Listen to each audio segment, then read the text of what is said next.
ಅಯ್ಯೋ ಸಂಧಿವಾತ ಎನ್ನದಿರಿ, ಎಲ್ಲಿವೆ ಸುಲಭ ಮನೆಮದ್ದುಗಳು.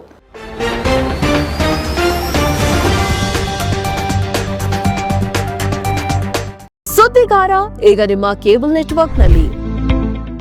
ನಮ್ಮ ದಿನನಿತ್ಯದ ಬದುಕಿನಲ್ಲಿ ನಡೆಯೋದು, ಕುಳಿತುಕೊಳ್ಳೋದು, ಎದ್ದೇಳೋದು, ಮೆಟ್ಟಿಲು ಹತ್ತೋದು, ಮನೆಯ ಕೆಲಸ ಮಾಡೋದು, ಕೃಷಿ ಕೆಲಸ ಅಥವಾ ಉದ್ಯೋಗದ ಕೆಲಸಗಳನ್ನು ನಿರ್ವಹಿಸೋದು, ಇವೆಲ್ಲವೂ ನಮ್ಮ ಕೀಲುಗಳ ಆರೋಗ್ಯದ ಮೇಲೆ ಅವಲಂಬಿತವಾಗಿದೆ. ಕೀಲುಗಳಲ್ಲಿ ನೋವು, ಊತ ಅಥವಾ ಬಿಗಿತ ಉಂಟಾದ್ರೆ ಸಾಮಾನ್ಯ ಜೀವನವೇ ಕಷ್ಟಕರವಾಗುತ್ತೆ. ಒಂದು ಸಾಲಿನಲ್ಲಿ ಸಂಧಿವಾತದ ಸಮಸ್ಯೆಗಳಿಗೆ ಆಯುರ್ವೇದದಲ್ಲಿ ಸೂಚಿಸಲಾದ ಸರಳ ಮನೆಮದ್ದುಗಳು ಮತ್ತು ಜೀವನ ಶೈಲಿಯ ಬದಲಾವಣೆಗಳ ಮೂಲಕ ಕೀಲುಗಳ ಆರೋಗ್ಯವನ್ನು ಸುಧಾರಿಸುವ ಬಗ್ಗೆ ವಿವರಿಸುತ್ತೆ. ಕೀಲುಗಳಲ್ಲಿ ನೋವು, ಊತ, ಚಲಿಸುವಾಗ ಕಟಕಟ ಶಬ್ದ ಬರುವುದು, ಬೆಳಿಗ್ಗೆ ಅಥವಾ ವಿಶ್ರಾಂತಿಯ ನಂತರ ಕೀಲುಗಳು ಬಿಗಿತಕ್ಕೆ ಒಳಗಾಗುವುದು ಸಂಧಿವಾತದ ಪ್ರಮುಖ ಲಕ್ಷಣಗಳು. ರಾತ್ರಿ ಮಲಗುವ ಮುನ್ನ 10 ಮಿಲಿಲೀಟರ್ ಹರಳೆಣ್ಣೆಯನ್ನ ಬಿಸಿನೀರು ಅಥವಾ ಬೆಚ್ಚಗಿನ ಹಾಲಿನೊಂದಿಗೆ ಸೇವಿಸುವುದು ಸಂಧಿವಾತದಲ್ಲಿ ವಾತ ಶಮನಕ್ಕೆ ಸಹಾಯ ಮಾಡುತ್ತೆ. ಹುಣಸೆ ಎಲೆಗಳನ್ನ ನುರಿದು ಎಳ್ಳೆಣ್ಣೆಯೊಂದಿಗೆ ಬೆರೆಸಿ ಬಿಸಿ ಮಾಡಿ ನೋವಿರುವ ಕೀಲಿನ ಮೇಲೆ 20 ರಿಂದ 30 ನಿಮಿಷ ಹಚ್ಚೋದ್ರಿಂದ ನೋವು ಮತ್ತು ಊತ ಕಡಿಮೆಯಾಗುತ್ತೆ. ಹರಳೆ ಬೇರು, ಮೆಂತ್ಯ ಕಾಳು ಅಥವಾ ಶುಂಠಿ ಜೀರಿಗೆಯ ಕಷಾಯವನ್ನ ಸೇವಿಸುವುದು ದೇಹದಲ್ಲಿನ ವಾತದೋಷವನ್ನ ಕಡಿಮೆ ಮಾಡಿ ಜೀರ್ಣಕ್ರಿಯೆಯನ್ನು ಸುಧಾರಿಸಲು ಸಹಕರಿಸುತ್ತೆ.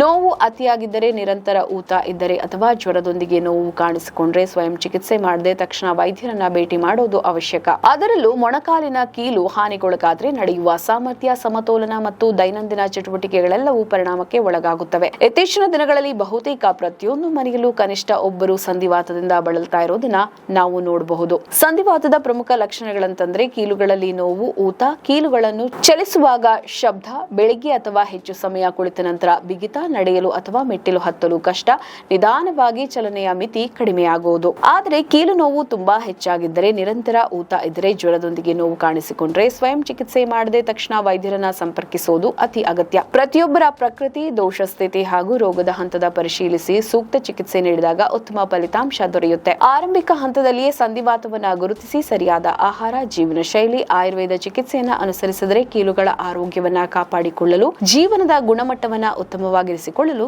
ಸಾಧ್ಯ. ನಮ್ಮ ಈ ವಿಡಿಯೋ ನಿಮಗೆ ಇಷ್ಟ ಆದಲ್ಲಿ ಲೈಕ್ ಮಾಡಿ, ಶೇರ್ ಮಾಡಿ, ಕಮೆಂಟ್ ಮಾಡಿ ಮತ್ತೆ ಸಬ್ಸ್ಕ್ರೈಬ್ ಮಾಡಿ.